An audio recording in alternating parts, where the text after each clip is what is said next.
This conference will now be recorded.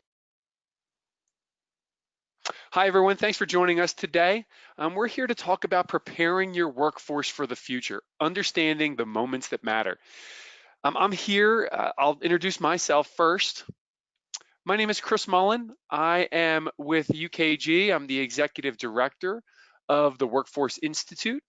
I am a former practitioner by trade. I've about 15 years. My former work was as the HR director at the University of Colorado Boulder.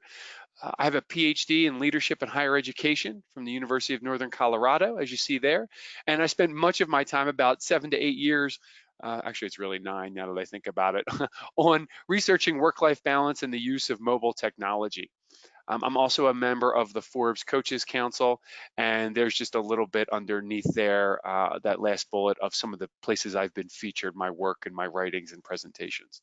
I'm more excited to introduce you to my co-presenter today, Teresa Smith. She is a senior manager of the HCM advisory group at UKG. She is, oh goodness, 22 years as an HCM leader. She has so much knowledge. This is why I co-present with Teresa all the time. So much knowledge in this space. A former IT director, she at a hospital. She has been in the HCM world and has seen almost everything, right? She is all about, taking and inspiring organizations and their workforces, developing and optimizing their strategy around these solutions and the technology piece. And we feel that, I think today, that the two of us can kind of shed some light on what does that mean for the retail space. So Teresa, welcome. Anything you want to add to your credentials? No, Chris, I think you did a great job. I just wanted to say hello, everyone, and thank you for having us. Thank you. Well, we don't have a lot of time with you today, but we think we have enough time. We have a lot of information to give you. Some of it is higher level to kind of set the foundation for what we're looking for today to present. And then we're going to dive deep into some specific examples to show you how you can put the ideas that we have in place in your own organization and business. So today, we're going to be talking about this idea. The key objectives for today are really understanding the employee experience in today's world of work. It has changed, it is changing, and we see change in the future. I mean, it's not going to stop, but we think that there's some things you can put in place now to help you through that change, and into the future. How can HR impact the employee experience? I know Teresa and I firmly believe that HR has a pivotal role in the employee experience. I don't think there's any other group in an organization that has such a pivotal role than HR. And then, of course, in today's society, how do we use technology to do that? There's a lot of ways that technology can create more efficiencies and effectiveness in what we're doing. And we want to kind of explore that with you today. First, I'm going to start off with a small story, just something simple, because you're probably asking yourself, what is this employee experience? What are these moments that matter? Well, a moment that matter, I can express it in just a brief story. I was years ago, this is probably 10 years ago, I was hiring someone at a university to run one of the dorms, one of the residence halls. So this is a live-in position, master's level required. It's a minimum, because you're working in higher education. There's counseling, there's facilities, budget. There's just a ton of responsibilities of the job. I had hired a woman who was highly qualified, coming out of her master's degree, her graduate school. And there was the day that I hired her, and then there was the day she started, which was actually it was probably a month later, because typically in these roles you move across the country a lot of the times. And in that time, and I found this to be true for myself, in that period of time from when we're hired to when we start, we're constantly asking ourselves, did I make the right decision to work here? I'm comfortable where I was. And so this can be a time of turmoil for even our newest employees that we've hired. I noticed in her paperwork that it was actually her birthday over that time span. And so I made a note in my calendar, and on that day, I emailed the entire department and said, hey, it's so and so's birthday. She's going to be joining us in a couple of weeks. Please reach out, show her some love. For a new colleague, just wish her a happy birthday and welcome her to the team. She got dozens and dozens of emails. And in hindsight, I didn't think anything of that. At the time, I just thought it was a really nice gesture. But years later, when these jobs typically rolled over every 2 to 3 years, she had been with us 4 or 5 years. And I had asked her, why have you stayed with us so long? Why here? Why now? Why this role? And she said to me that day and time on my birthday, she remembers it because it was her birthday. She got so many emails. That's when she knew she made the right decision. This was a positive moment that mattered for her in her career at that institution. And it really made an impact on her. It retained her for longer than we would normally see someone in that position. And it just made it was just a different turning point for her where she knew she made that right decision. So that's just a small example of a low cost way of creating a moment that matters. Now there's all of these different, Teresa and I will go into it. There's a lot of low cost, no cost, and there's ones that have cost. But you have to look at that throughout your business. And as we talk about the retail area, when we talk about moments that matter, we also want people to understand that organizations have a huge impact on their employees. There's this study out by Edelman Trust Barometer last year in 2019 that employers are now the most trusted institution. And you'll see that little note there that 3/4 of UK employees 74% trust their employer to create a physically safe and healthy work environment. That's impactful in retail because there are a lot of roles in retail, many of them, where presence is required, right? And so that's kind of a big deal. So we want to put that out there to show the importance of moments that matter, safety, and that as an employer, you're highly trusted and people recognize that, your employees do. Teresa, we want to start to lay the foundation here on moments that matter, and we want to go into a few different things. One of them is, why do employees work? That foundation, I think, is important for everyone to understand as we go through this. Yeah, Chris, I couldn't agree with you more. I think, when it comes to our work and why we work, there are these common ground that we all share. And I think first, it's about making a living. We would all agree that we want to get paid for the work that we do. And we also want to have access to the benefits that are available to us and really have a sense of security in the workplace. And because our personal lives are just as important, I would say probably not, if not more, than our work lives, our work needs to support our way of life. And then next, we want to work to be fulfilling and have flexibility to pursue our passions. And we also want to be challenged, right? So that we can grow in our career and we want to be recognized for the work that we do. And we need to have this social interaction where we can build relationships with people who share our common interests. And we want to have a sense of belonging. And more importantly, we expect our employers and our managers to offer it. So, Chris, now that we've talked about some of these commonalities of why we work, I want to spend a little bit of time talking about the different stages of the employee's career. So there's these commonalities, right, that every employee has as they move through their career path. For example, an employee who is early in their career, they may be focused on learning about the company and getting acclimated to the culture. Now, once they've been in their role for a while, they may begin to explore and look for new ways to further develop their career. So at this stage, the employee is building more confidence in their role and in their relationships throughout the organization. But as employees advance in their career, they start to establish specialty in this area of work, which really helps them to build credibility throughout the organization. And as a result, they're more empowered to do the work that they were actually hired to do. Yeah. Now, once they've established themselves, Chris, in their role, this is when they begin to really inspire others. And we'll see where staff members may become mentors or coaches, and they may even decide at this stage to become leaders for the organization.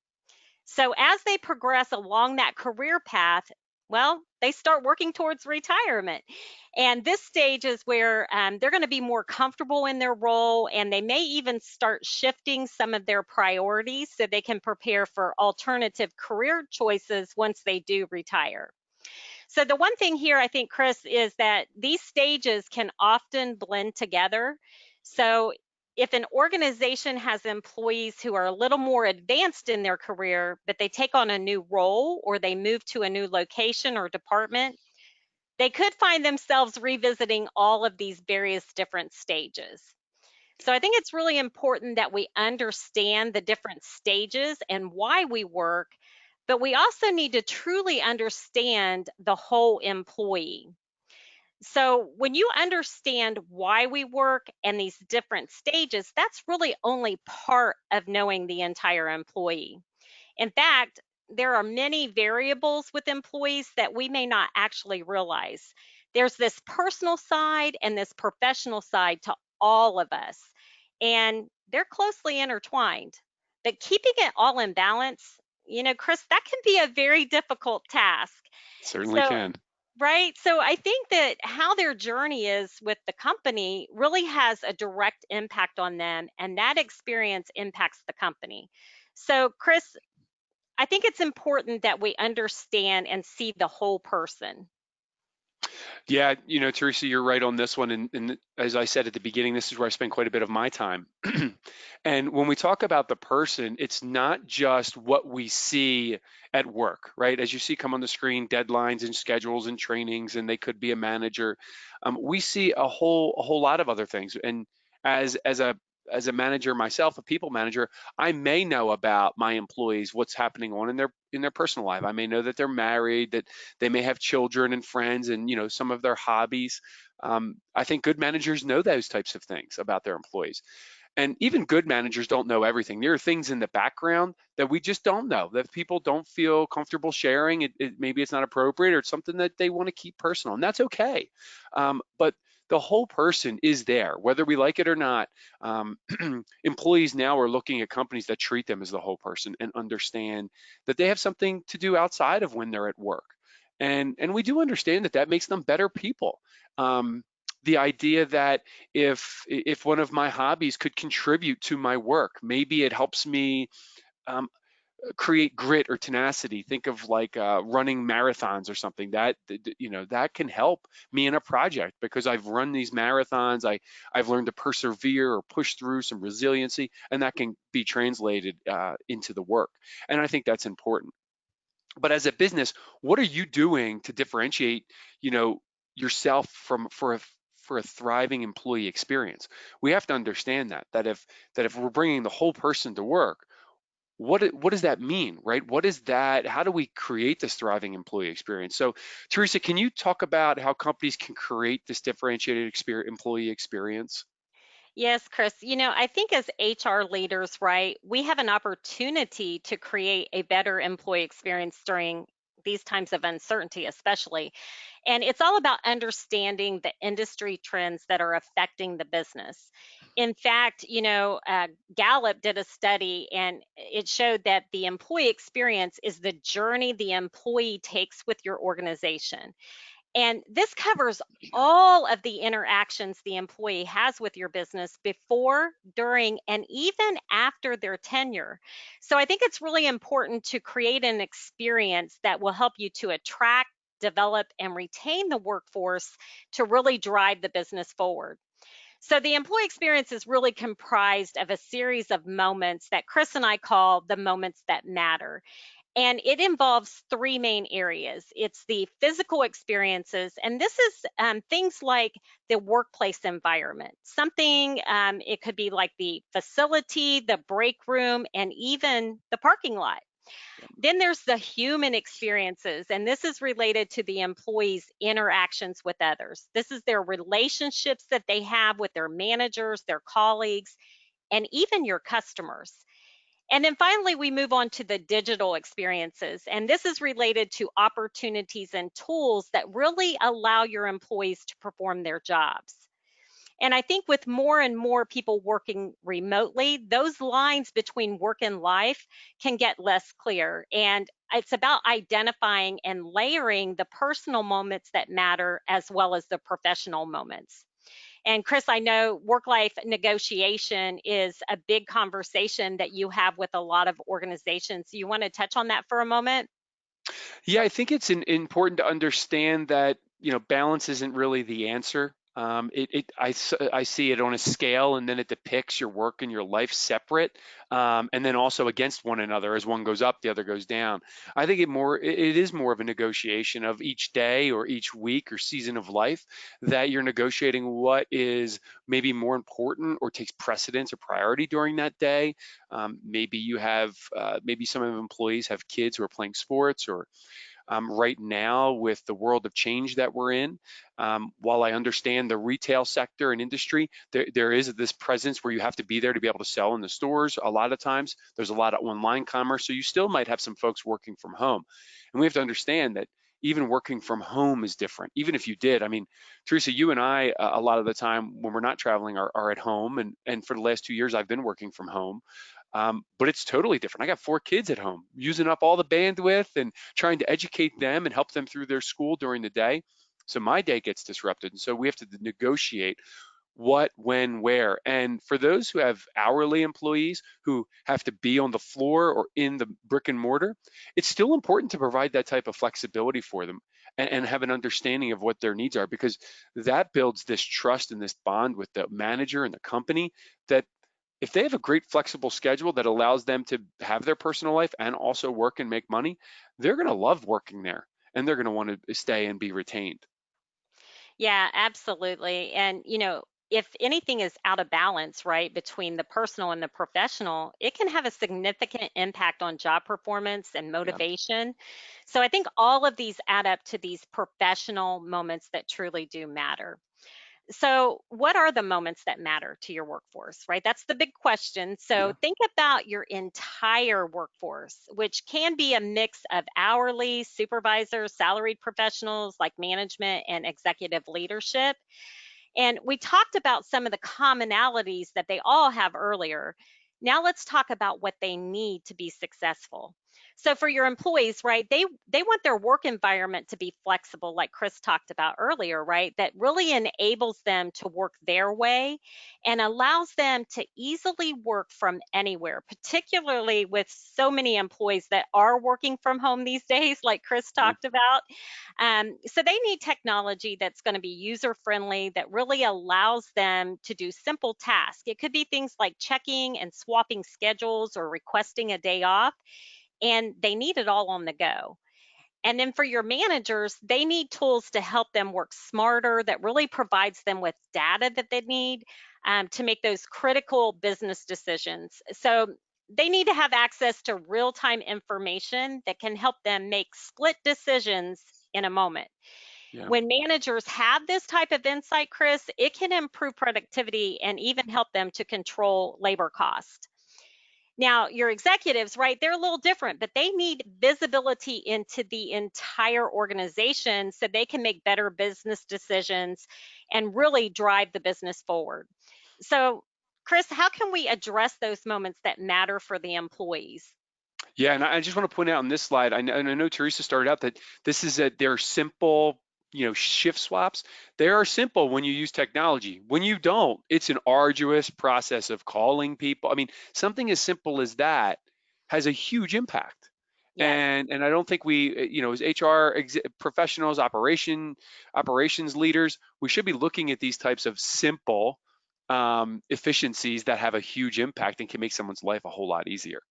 Yeah, you're absolutely right. So, Yeah. I think the first thing is it's about taking a closer look at the employee journey, right? To help you to better identify those moments that truly do matter to employees so that you can prepare them with the tools that they're expecting. These moments do matter to your employees, and they really shape their view of the company and influence how they contribute. When an employee encounters a moment that matters to them personally or impacts their job performance anywhere on their employment journey, it can have a negative impact. But Chris, truly, technology can be the difference between frustration and elation. So I think evaluating every area of the employment journey can help organizations determine where technology advancements can help. So what are your thoughts, Chris? Yeah, in a couple minutes, we're going to bring up an example of the employee journey and what that could look like for your company, and all the dots along the way. I totally agree that advances in technology are really helpful, because even even the moments that matter that don't rely on technology, the technology gives you the margin to then look at those things and to spend time there, which a lot of folks don't have at the moment. And a part of the moments that matter is, and especially in the retail setting, is this idea that maintaining employee safety and well-being as we come back to work, as we continue to work in person. And so this is what workers are demanding more from their employers. And the pandemic has shown that. And employers need more from their people, right, to continue to be profitable. And so here are some things that have come up in some recent research and studies of what employees want and then what employers want. And you can see they're pretty honed in, at least on the top three are identical in this study when how they rank them. Employers want they obviously want their employees to be empowered and productive. But employees also want to be valued and empowered. So, and they want job security. I mean, I think that's one that's understandable at the moment for employees. And so this may change as the economy, as the society changes, as we come in and out of this pandemic. But I think for the near future, these are the ones that are going to be staying for quite a bit because they're top of mind. Yeah, for sure. And so now here we want to show, and we'll keep this on for a little bit here, but we want to show the employee journey. We've kind of mapped out what we think is a lot of different touch points that your employees might have here. So these are, don't just think about them as touch points, think about them as opportunities, right? To influence the employee experience. And we use that word, on purpose. I mean, it is an opportunity for you to course correct, improve, change maybe what you're doing, or if something you do really well that you hear from your employees, to keep it. I mean, that should be a piece of this process as well. But it really becomes critical to understand what your employees value most. Where do they value? What are their values in each of these touch points?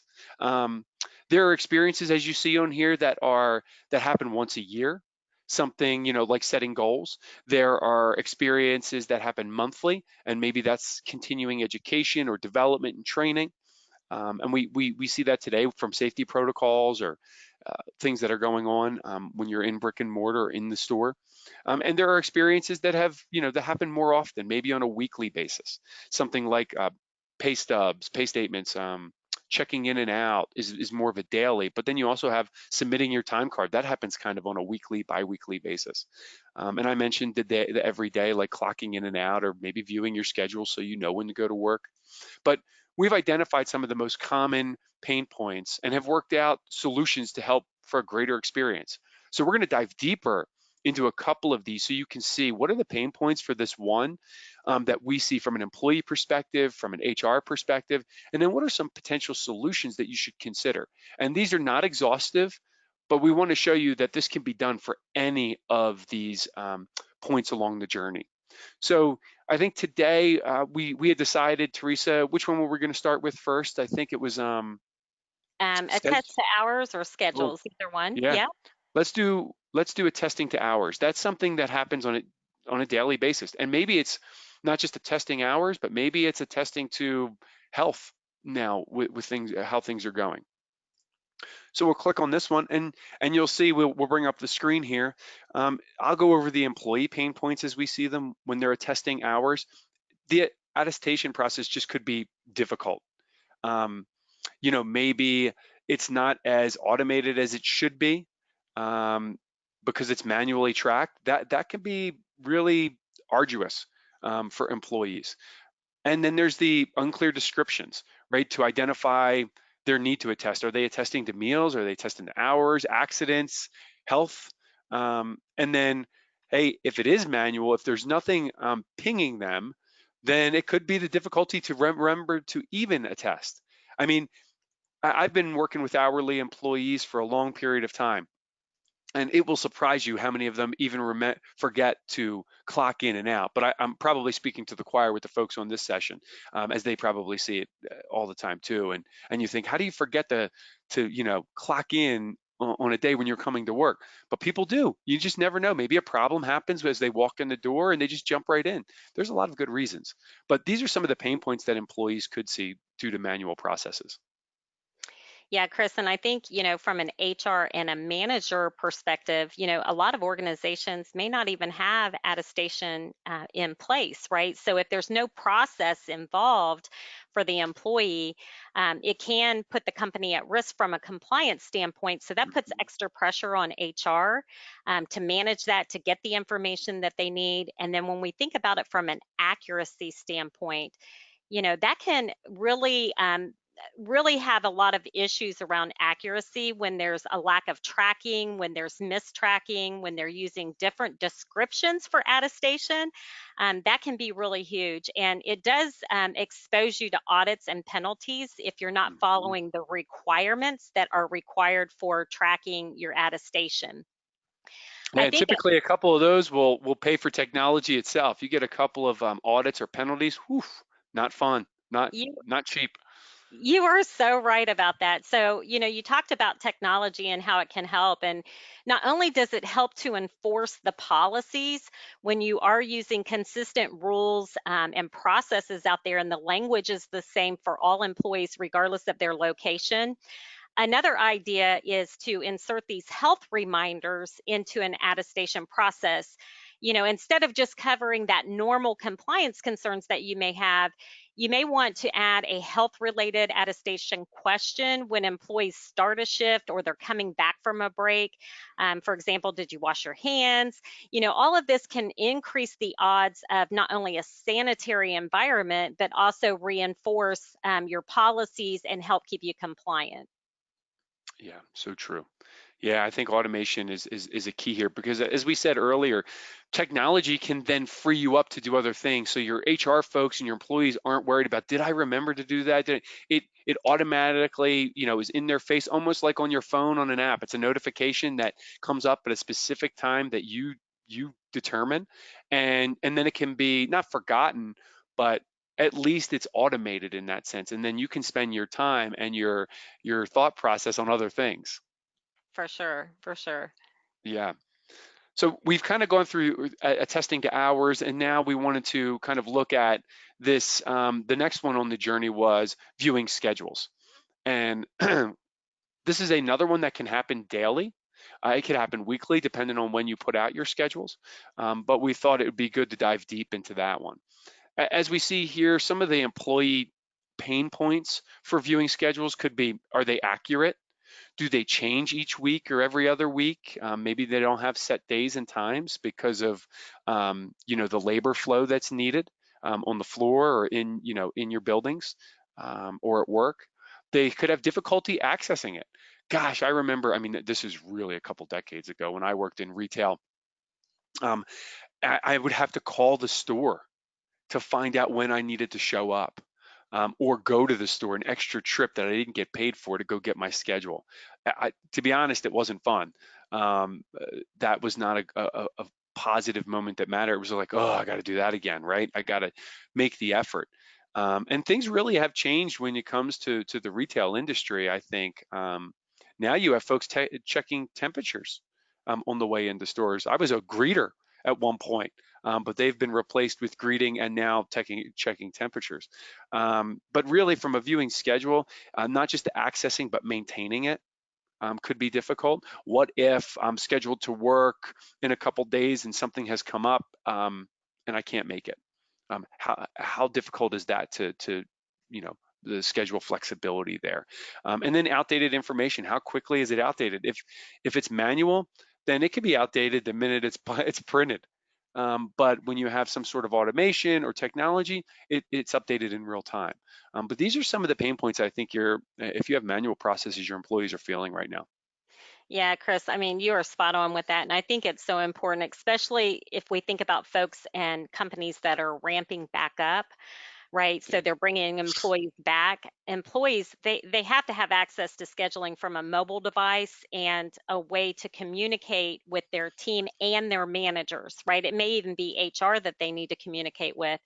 If I think about this, if I get sick or I've been exposed or someone else has been sick and they've been exposed, I would expect that I would be notified instantly in a short amount of time, and mobile device actually helps with that. And I would also expect and need technology to do any and all the heavy lifting, especially from an organizational HR standpoint.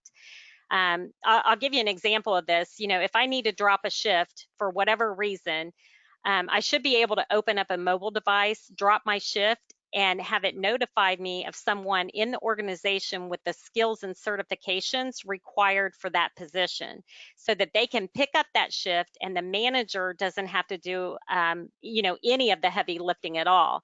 So I think in that scenario, there's a couple of things that are happening as an employee. You know, I've notified my manager that I won't be in because of exposure to COVID-19. My shift is covered, and I'm secure knowing that my job is taken care of if I'm out. And as a manager, right, I really need to have two conversations here. The first one is I call the employee who dropped the shift to make sure that they're okay. That's the most important Hmm. thing, people first, Yep. and have all the information ready to discuss the time that they need to get healthy. And then this really puts the employee's mind at ease, right? The second conversation is with the person who picked up the shift. I can say thank you. You know, I may notice that they're working a lot of extra overtime, and that poses a question: is everything okay with them? So it really helps to keep a pulse on your employees. It keeps them safe so that they're not facing things like burnout. And it does give opportunities for others to grow as well from a development perspective. But I think this type of action is to really help to build the culture where people really do want to work and stay, and that you can focus in on managing those people and keeping the employee first. Yeah, managing the people, not the processes. Yep. Yes. And you know, if you know, I know Teresa mentioned that there might be an employee working overtime. If that's the case too, then there is technology and software out there that can, you know, as they do, you know, maybe pick up a shift, it could say, hey, you're in overtime. This is not appropriate for you, and it doesn't even show them that shift because they're in overtime. So that's stuff that can be mitigated easily. Yeah. Yeah. And so as we go back to the employee journey, we'll have it here for a second as we kind of move past the journey and go, all right, now how do you practically put this in place? You've seen that you've seen two examples, but every dot on here, every moment has those pain points from both the employee and HR, and then there are solutions for that. So you know, we want to walk through, okay, what should you be doing now if you're considering the employee journey? Maybe there's some specific moments that you know that you can improve in your organization. And so what could you do about that? Yeah, you know, Chris, we've mentioned this a couple of times. This is really your opportunity as an organization to really own the entire experience.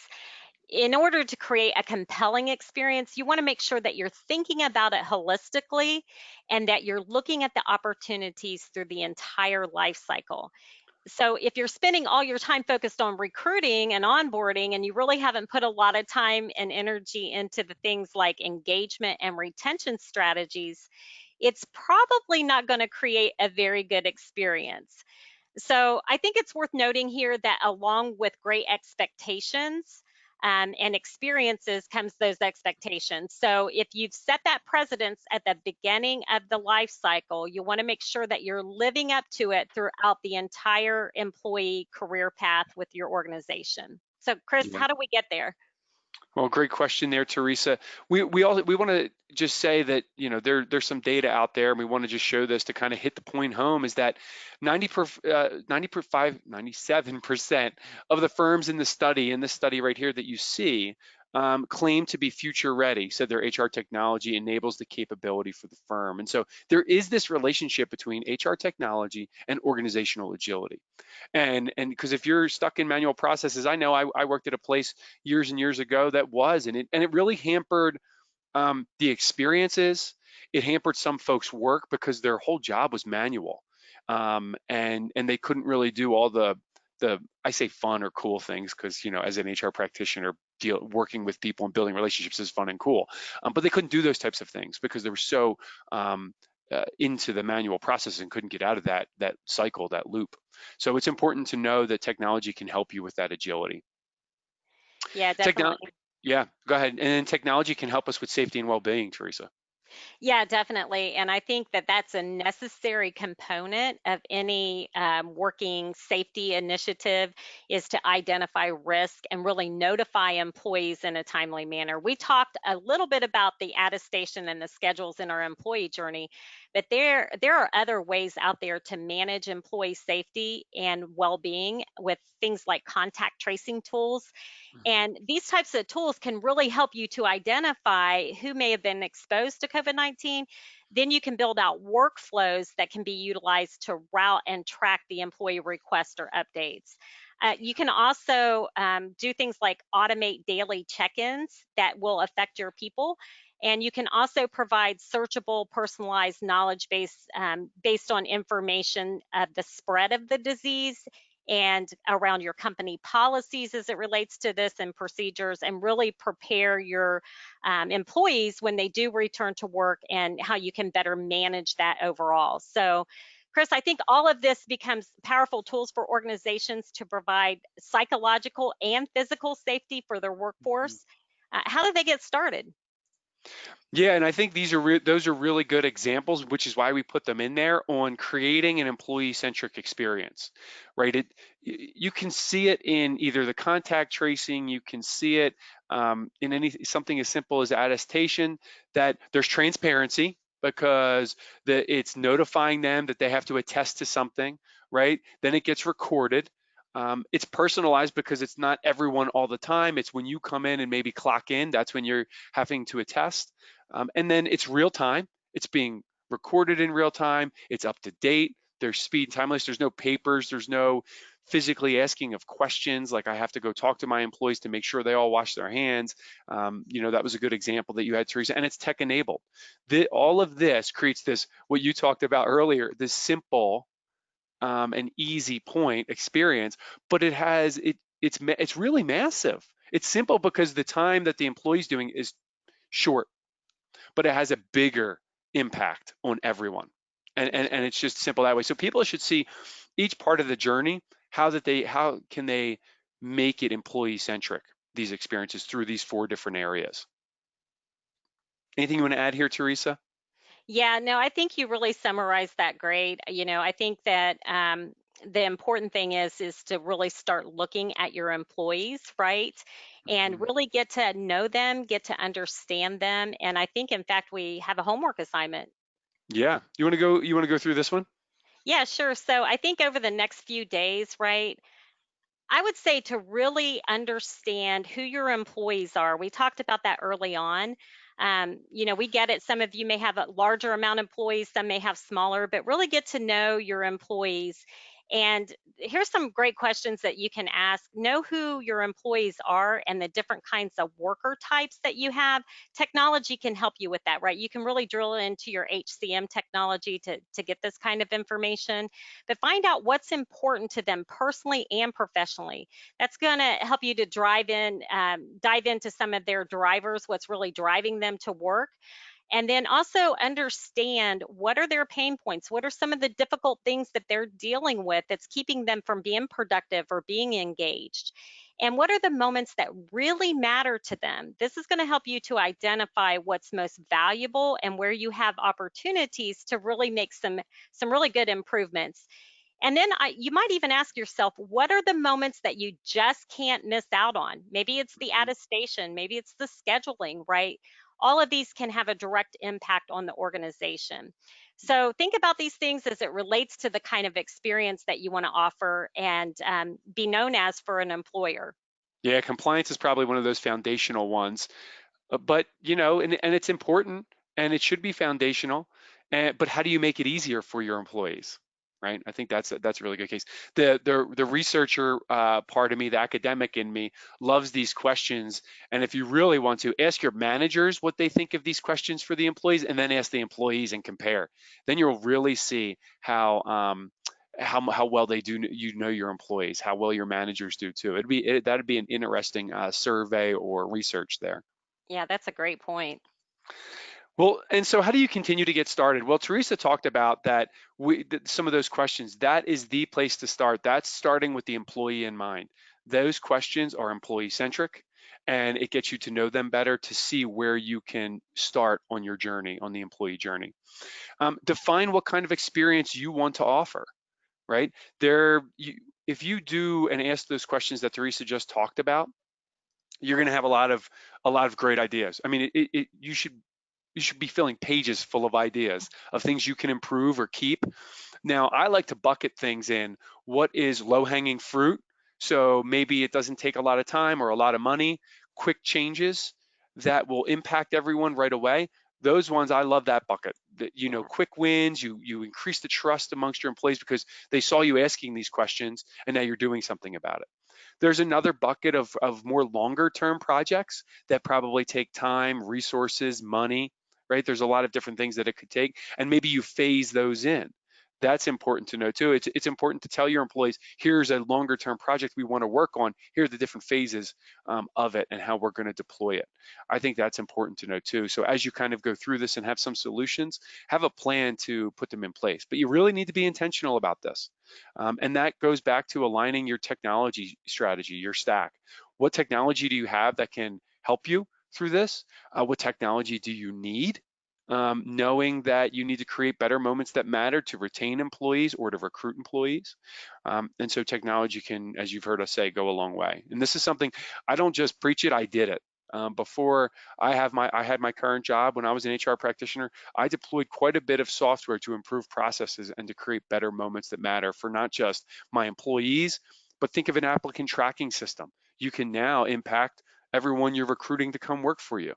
Your potentially new employees.